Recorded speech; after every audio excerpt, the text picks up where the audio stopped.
எல்லோருக்கும் வணக்கம். எல்லோரும் எப்படி இருக்கீங்க? நாங்கள் ரொம்ப நல்லா இருக்கிறோம். இந்த விலாக் பார்த்திங்க அப்படின்னா வியாழக்கிழமை காலையிலேருந்து எடுத்த விலாக் தான். காலையில் லஞ்சுக்கும் பிரேக்ஃபாஸ்ட்டுக்கும் ஒயிட் ரைஸ், கேரட் பீன்ஸ் பொரியல், ரசமும் தான் வச்சுருந்தேன். எங்கள் வீட்டில் பார்த்திங்க அப்படின்னா குழம்பு இல்லைனாலும் கூட பரவாயில்ல, பொரியல் ரசம் வச்சு மேனேஜ் பண்ணிப்போம். காலையில் சாப்பிட்டதும் என் பையனை தூங்க வச்சுட்டேன். அவனை தூங்க வச்சுட்டு வீட்டில் கொஞ்சம் க்ளீனிங் ஒர்க் இருந்துச்சு. அந்த ஒர்க்கையுமே ஃபுல்லாக ஃபினிஷ் பண்ணிட்டேன். சிங்கில் கழுவ வேண்டிய பாத்திரம் கொஞ்சம் நிறையாவே போட்டு வச்சுருந்தேன். அந்த பாத்திரத்தையும் க்ளீன் பண்ணி முடிச்சிட்டேன். பொங்கல் அப்போ எதுவுமே பெருசாக பண்ணவே இல்லை. அதனால் கவுண்டர் டாப்பை மறந்தே போயிட்டேன் க்ளீன் பண்ணுறதுக்கே. அதனால் ஃபுல்லாக தண்ணி ஊற்றி கவுண்டர் டாப்பையும் க்ளீன் பண்ணிட்டேன்.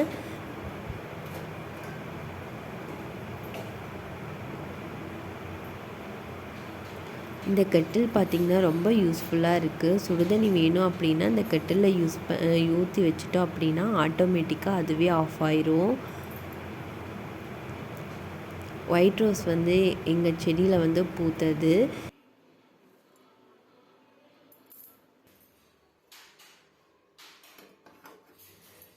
ஈவினிங் வீட்டுக்கு லைட்டெல்லாம் போட்டு தீபம்லாம் பற்றினதுக்கப்புறம் பாலை காய்ச்சி வச்சுட்டேன்.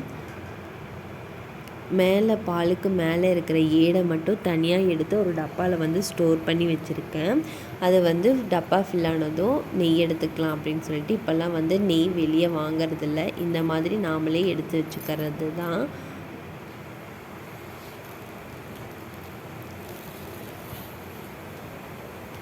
சர்க்கரையை ரீஃபில் பண்ணி வச்சுட்டு 3 பேர்த்துக்கும் பிளாக் காஃபி தான் போட்டிருந்தேன்.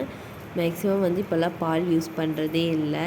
சளி அதிகமாக பிடிக்குது இந்த கிளைமேட்டுக்கு அப்படின்னு சொல்லிட்டு பிளாக் காஃபி, பிளாக் டீ தான் மோஸ்ட்டாக குடிக்கிறது. டின்னருக்கு வேர்க்கடலை சட்னியும் தோசையும் தான் பண்ணியிருந்தேன். மாவு பார்த்திங்கன்னா ஆட்டி 2 or 3 days ஆனதுனால கொஞ்சம் புளிப்பாக இருந்துச்சு. அதுக்கு குருமா அந்த மாதிரி வச்சா நல்லா இருக்காது அப்படின்னு சொல்லிட்டு வேர்க்கடலை சட்னி அரைச்சிருந்தேன்.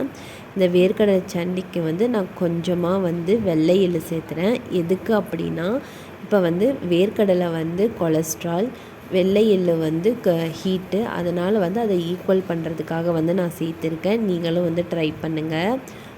சட்னிக்கு தாளிப்பு கொடுத்த கையோட தோசைக்கல்லையை வச்சு எல்லாத்துக்கும் தோசை சுட்டு கொடுத்துட்டேன். கடைசியில் எனக்கும் தோசை சுட்டுட்டு சாப்பிட்டு தூங்க போயாச்சு.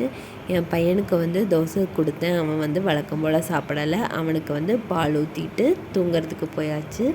அவ்வளோதாங்க, இந்த விலாக் இதோட முடியுது. இந்த விலாக் உங்களுக்கு பிடிச்சிருக்கும்னு நான் நம்புகிறேன். இன்னொரு இன்ட்ரெஸ்டிங்கான விலாகில் உங்களை பார்க்குறேன். தேங்க்யூ.